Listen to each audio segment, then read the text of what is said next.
In this video, I'm packing 2 years of trading knowledge and beginner mistakes so you can trade smarter and be profitable even if you have a busy schedule. So my name is Tyler Stokes, and in the first 6 months of trading real money, I actually more than doubled my portfolio, and I did it with a very low stress stock trading strategy. So there's sort of a myth out there that you need to trade for many hours a day and that busy schedules can't make this work. You certainly can. And we're going to talk more about that in this video. So I basically split everything I've learned in the past 2 years into sort of 4 keys. So the first one is about mastering just one strategy, then managing risk, managing emotions, and then understanding market moves. So to find more information on the strategy that I'm actually using, you'll find the first link in the description. But this video is really going to help if you kind of feel overwhelmed with all the trading information out there. I'm going to pack 2 years of my trading knowledge into just a few minutes here. So the first thing about getting started, I eventually learned that the best way to start is actually by picking a strategy that fits your life and then just focusing on mastering that one strategy rather than getting overwhelmed by the endless options and knowledge that's out there regarding the market strategies and everything. So it's important to start fast. You can really place trades actually within a few weeks, but to truly understand market cycles, it takes more time and more experience. So trading does take a long time to master, but you can actually get up and running quickly if you focus on choosing a strategy quick, fast, and then start paper trading. So you can't learn experience from a course or from a book or from a mentor, but the quicker you gain experience, the better you're going to be. So this focus on starting fast, I think is really important. It's something I didn't do. I sort of went out and learned a bunch of information around things that I really don't use right now. So I gained a lot of knowledge, but my profits were delayed because I didn't start trading for, a good year into my journey or more. So it's important to start fast. And I think that's a really good point for beginners. Start fast, start paper trading, and gain experience in the market, because that's something you can't learn from a book or from a course or from a mentor. Now, also focus on picking one strategy and just learning the tools. So it sort of goes along the same lines of starting fast. You really, in the beginning, I think you just want to learn what's really important for your strategy for you to make trades. And then over time, you can learn about other technical indicators, other markets, and so on. So just try and stay really focused in the beginning and just focusing on one particular strategy. And the strategy should align with your schedule. So if you're a busy person, if you've got maybe a family, a job, other commitments, then you're going to have to assess how much time during the day you can actually spend trading. So when I first got started, I thought day trading was trading, but I realized that, I can't watch the market every day for 2 to 5 hours, or I can't be live when the market opens every day at 9 a.m. Eastern time. It's just not going to work for my life and for my schedule. But I discovered that there are other trading strategies out there. You can swing trade, which is, less stressful and less time demanding. Then you can position trade, which is what I do. It just takes, maybe 30 minutes a day or a couple hours a week to set up all your trades. Now, the more time you have, it doesn't mean you need to go and day trade. You can, still position trades, very low stress. But the point is if you have a limited schedule, you certainly probably can't do strategies like day trading. So assess your schedule. It's really important.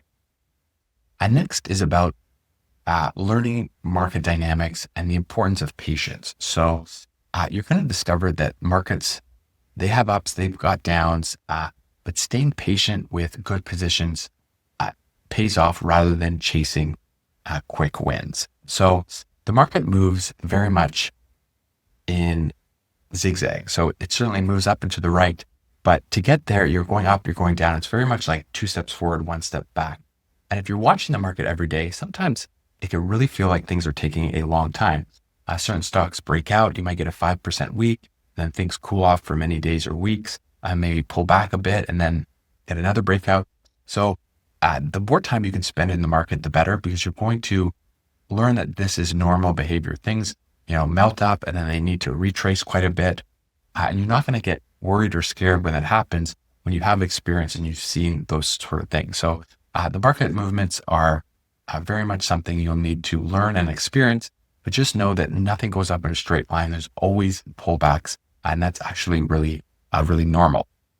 Also, there's many opportunities out there. So one of the biggest mistakes people make is the fear of missing out, FOMO. You want to jump on a trade that's up during the day, something's popped, 10 or 5%. You want to jump on and chase that breakout. But over time, that strategy is probably not going to work for you. But you need to understand there's so many opportunities out there. It's better to be patient. Sometimes the best trade is no trade. So stick to your rules, don't chase, and just know that there's always going to be an opportunity to place a trade. But in the beginning, if you're bored, if you're frustrated and you just want to trade, it leads to over trading, and that's not really a good thing. Patience really equals money. So sticking with, a quality strategy, quality stocks, being patient, exponential growth doesn't happen overnight. The strategy we focus on allows us to accumulate bullish stocks in good support zones and then ride that momentum and sort of capture that exponential growth rather than trading in and out. So being patient is probably one of the biggest points that I've learned in the first 2 years of trading. So next is risk management and the importance of discipline. So sticking to a plan and mastering risk becomes really your foundation for trading. It helps you avoid costly mistakes. It helps you build wealth as well. So risk management, it's important to talk about strategy-driven risk management. So a lot of people say, risk management is important, but you need to understand that your risk management approach is going to be derived from your strategy. So you need to have a strategy that has specific rules for entries and exits and specific rules for position sizes. And that's what you need to focus on and stick to. And that's going to help you manage your risk. So risk management sort of just sounds like, what does that mean? Well, it pertains to the exact rules that are in your strategy that your strategy should have. And you need to follow those rules very, very well. Those rules are going to help you avoid what we talked about is over trading. It's another really big mistake beginners made. Trading in and out too much, it leads to too many mistakes. Focusing on building good positions in strong bullish stocks, that's going to help you build wealth over time. That's sort of what the strategy that I focus on really focuses on. We don't trade in and out too much. It's going to lead to mistakes. Over trading, it's a big, big mistake that beginners make. And if you stick to your strategy, you can hopefully avoid doing this. The next one is, kind of what we just spoke about, sticking to the rules of your strategy. So the strategy, it may sound simple, it may be a bit boring, but staying disciplined without letting emotions take over is really the real challenge of trading. Trading is often, talked about as being a big, big mindset aspect. Whether it's 80% of trading is your mental game. There's a big factor in it. And many people can have various strategies that can be successful, but if you can't stick to the rules of the strategy, then you're just going to make mistakes and you're going to lose money. So being disciplined and sticking to the rules, along with being patient, is just some really, really important things to consider when you're first starting out. And then the last point is about navigating emotions and just growing as a trader. So your emotions can really be the biggest hurdle. But practicing with, a virtual account, so paper trading, and reflecting on your journey, reflecting on your trades, is going to help you grow as a trader. And it's something that I've done over the first, 6 months of actually trading real money. So I would encourage people to paper trade first.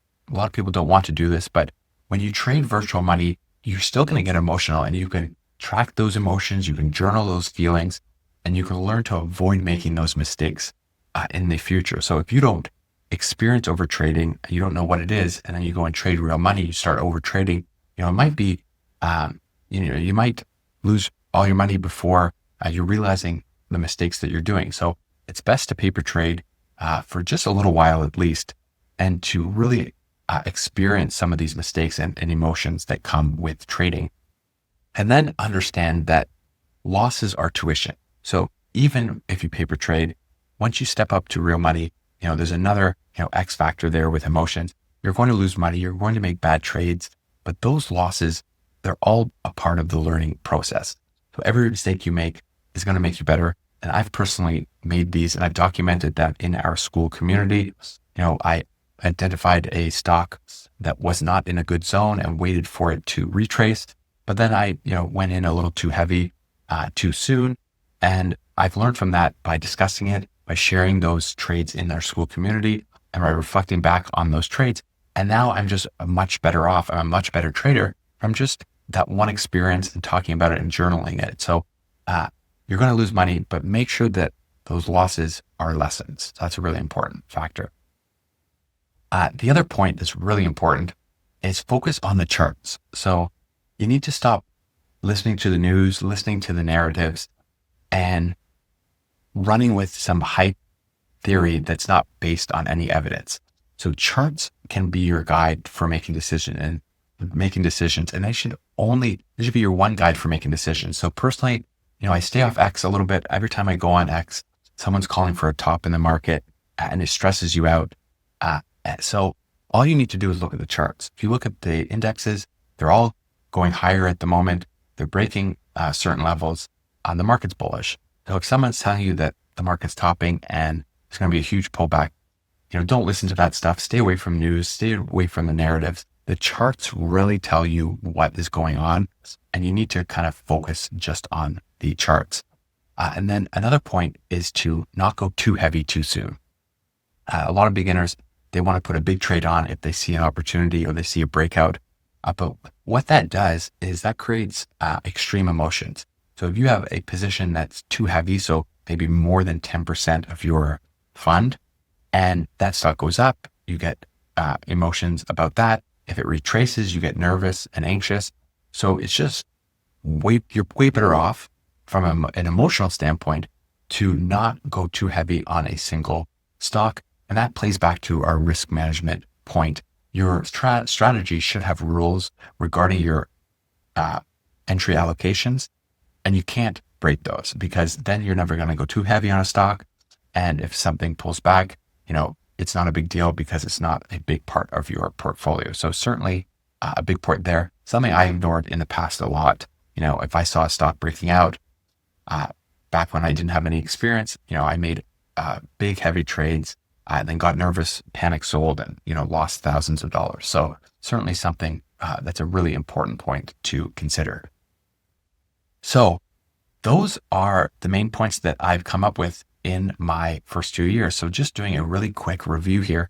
Firstly, choose a strategy that fits your life, assess your schedule, be realistic about it, and then focus on a strategy that's going to work for you. If you don't have hours during the day, then you're probably not going to be able to do a strategy like day trading. Stay patient with the market and the market cycles. Everything moves up and to the right, but it's very much a zigzag pattern. Things can consolidate for a while. Things pull back. That's normal. So don't overtrade and just be really, really patient. Sometimes the best trade is no trade, and patience really equals money. Manage your risk with clear rules. So we talked about that. Make sure you have a strategy that tells you exactly what to do regarding entries, exits, and allocation, and then focus on that and don't break those rules.